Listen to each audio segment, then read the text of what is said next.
السلام علیکم شیخ محترم، سوال یہ ہے کہ پریگننسی کی حالت میں کمر میں تکلیف ہو تو بیٹھ کر نماز پڑھنا صحیح ہے؟ اگر صحیح ہے تو اس کے لیے کیا دلیل ہے؟ السلام علیکم ورحمۃ اللہ وبرکاتہ۔ وعلیکم السلام ورحمۃ اللہ وبرکاتہ۔ نحمدہ ونصلی علی رسولہ الکریم، اما بعد۔ آپ دیکھ رہے ہیں نون ٹی وی جدہ اور میں ہوں آپ کا دوست، آپ کا ہوسٹ محمد عاقل۔ ہمارا چینل ایک منفرد نوعیت کی خدمت انجام دے رہا ہے۔ گھر بیٹھے آپ ہمیں واٹس ایپ پر سوال کرتے ہیں اس نمبر پر، اور ہم سعودی عرب کے کبار علماء اور مشائخ کے فتاوی جات آسان زبان میں یوٹیوب پر لے کر آپ کے گھر میں حاضر ہو جاتے ہیں۔ آپ اگر اس چینل کو جو عرب اور عجم کو جمع کرنے کی کوشش کر رہا ہے، ایک ایسا برج بنانے کی کوشش کر رہا ہے جو کہ مضبوط ترین رشتوں کو بنا سکے اور قرآن و سنت کی شمع روشن کر رہا ہے، اگر آپ یہ چاہتے ہیں کہ اس کام کو ہم بخوبی انجام دیتے رہیں تو براہ کرم اس چینل کو جوائن ممبرشپ کے ذریعے سپورٹ کیجئے۔ ہمیں آپ کی سپورٹ کی ضرورت ہے تاکہ ہم اس کے ایکوپمنٹ کو اور اس کے جو اخراجات ہیں اسے ہم اور آپ مل کر برداشت کرتے رہیں۔ سوال آپ نے سن لیا ہے۔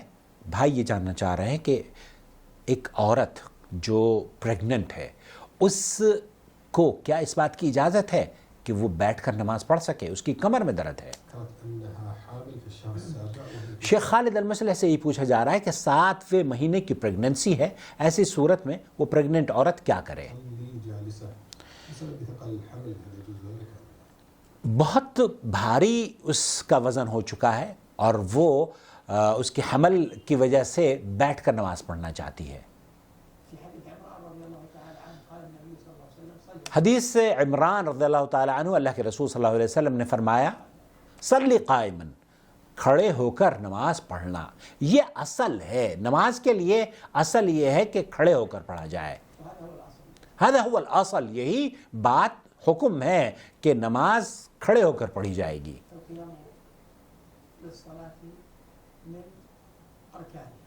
یہ ارکان ہیں، یہ وہ رکن ہیں جس کا اللہ کے رسول صلی اللہ علیہ وسلم نے حکم دیا ہے کہ جب ہم نماز پڑھیں گے تو کھڑے ہو کر نماز پڑھیں گے۔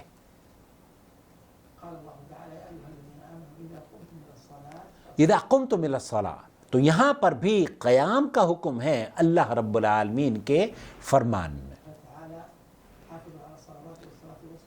وقوموا للہ قانتین، یہاں پر بھی قرآن کریم میں اللہ تعالیٰ نے قوموا للہ قانتین کا لفظ استعمال کیا ہے، تو یہاں پر بھی کھڑے ہونے کا حکم ہے۔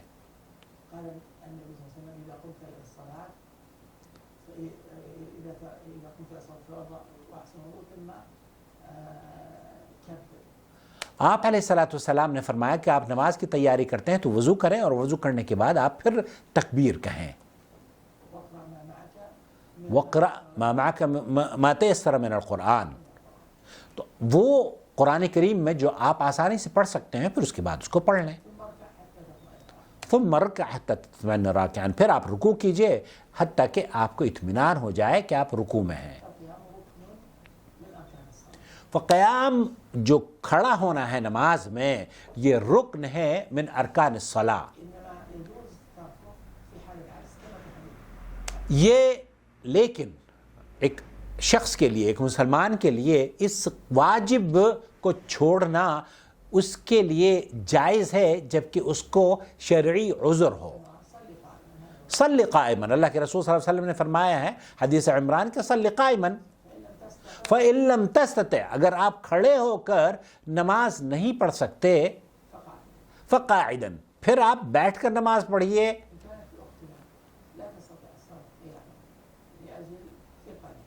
آپ شیخ خالد المصلح یہ فرما رہے ہیں کہ یہ بہن جو کہ نماز نہیں پڑھ سکتی اس کے جسم بھاری ہونے کی وجہ سے یا حمل کے وزن کی وجہ سے،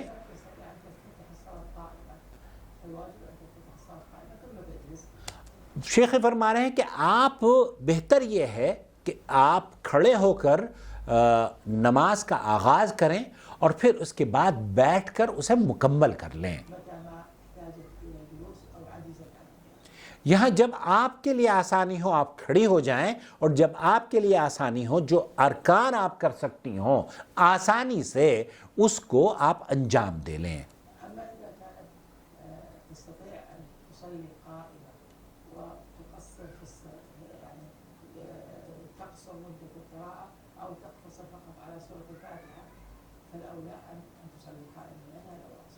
شیخ ہی فرما رہے ہیں کہ عورت اگر کھڑے ہو کر قرآن کریم پڑھ لیتی ہے اور سورہ فاتحہ کے بعد چھوٹی سورت پڑھ لیتی ہے تو یہ اس کے لیے افضل ہے، لیکن کیونکہ اسلام نے آپ کو سہولت عطا فرمائی ہے تو اس طرح پر ایک بیمار جو کہ کسی بھی بیماری میں مبتلا ہو اور وہ کھڑا نہ ہو سکتا ہو یا اس کے گھٹنوں کی پرابلم ہو، جیسے بہن کی پرابلم ہے پریگننسی کی، تو اللہ تعالیٰ ہماری بہنوں کو جلد از جلد صحت مند اولاد عطا فرمائے اور ان کو فارغ کرے، اللہ تعالیٰ ان کو صحت اور عافیت سے رکھے۔ اور اس وقت جب کہ میں اس ویڈیو کو ریکارڈ کر رہا ہوں، میرے گھر میں بھی میری بہو ایکسپیکٹڈ ہے دیما، اور مجھے امید ہے کہ انشاءاللہ تعالیٰ ایک آدھ دن میں ہی ہمارے یہاں بھی طلال کا بھائی یا بہن آ جائیں گے۔ ڈاکٹرز نے کہا ہے کہ طلال کا بھائی ہوگا، بہرحال ڈاکٹروں کا کہنا جو بھی ہو، لیکن میری دعا ہے کہ ہماری بچیوں کو، ہماری بہوؤں کو، ہماری بہنوں کو اللہ رب العالمین عافیت سے نوازے، اور انہیں جو تکلیفیں اللہ رب العالمین اس حمل کی وجہ سے ہو رہی ہیں ان کے درجات کی بلندی کا سبب بنے، ان کے گناہوں کا کفارہ ہو، اور اللہ رب العالمین سے دعا ہے کہ یہ بچے ہم سب کی آنکھوں کی ٹھنڈک ہوں، اس دنیا کو خوبصورت دنیا بدلنے والے ہوں، خوبصورت دنیا بنانے والے ہوں، اور اللہ رب العالمین انہیں نیک اور صالح بنائے، چاہے وہ میرا پوتا ہو یا اس بھائی کے رشتہ دار ہوں، یہ جو بہن ہماری ہے۔ بہرحال خلاصہ کلام یہ ہوا کہ وہ عورت اگر بیمار ہے کیونکہ یہ حمل کی وجہ ہے اور وہ اپنے حمل کی وجہ سے بیٹھ کر نماز پڑھتی ہیں، تو نماز پڑھنے میں صرف اتنا ڈاکٹر صاحب ہی فرما رہے ہیں کہ آپ کھڑے ہو کر اگر آپ دوسرے کام کرتی ہیں تو کھڑے ہو کر نماز کا آغاز کریں، پھر اس کے بعد بیٹھ جائیں، جو کام جو ارکان آپ انجام دے سکتی ہیں نماز کی کیفیت کے مطابق اسے آپ انجام دے لیں، لیکن جب آپ تھک جائیں اور محسوس کریں کہ نہیں مجھے بیٹھ کر نماز پڑھنی ہے تو بیٹھ کر نماز پڑھیے۔ تو نماز پڑھنا شرط ہے، حتیٰ کہ آپ لیٹ کر بھی نماز پڑھ سکتی ہیں، حتیٰ کہ اگر آپ لیٹ کر آپ معذور ہیں تو آنکھوں کے اشاروں سے بھی، ہاتھ کے اشارے سے بھی نماز پڑھ سکتی ہیں۔ یہ تمام چیزیں اسلام میں الحمدللہ اسلام خوبصورت دین ہے، آسان دین ہے، سلامتی کا دین ہے۔ اللہ رب العالمین سے دعا ہے جن بہنوں کو بچے ایکسپیکٹڈ ہیں اللہ تعالیٰ انہیں عافیت اور صحت مند بچے عطا فرمائے، ان کی آنکھوں کی ٹھنڈک بنائے، اور اللہ رب العالمین اس خوشخبری کو انشاءاللہ تعالیٰ میں جلدی آپ کے ساتھ بھی شیئر کروں گا، کیونکہ ہمارے یہاں بھی ایکسپیکٹڈ ہے پوتا یا پوتی، جیسے میں نے عرض کیا۔ انشاءاللہ تعالیٰ نیکسٹ ویڈیو میں ضرور میں آپ کو اطلاع دوں گا۔ والسلام علیکم ورحمۃ اللہ وبرکاتہ۔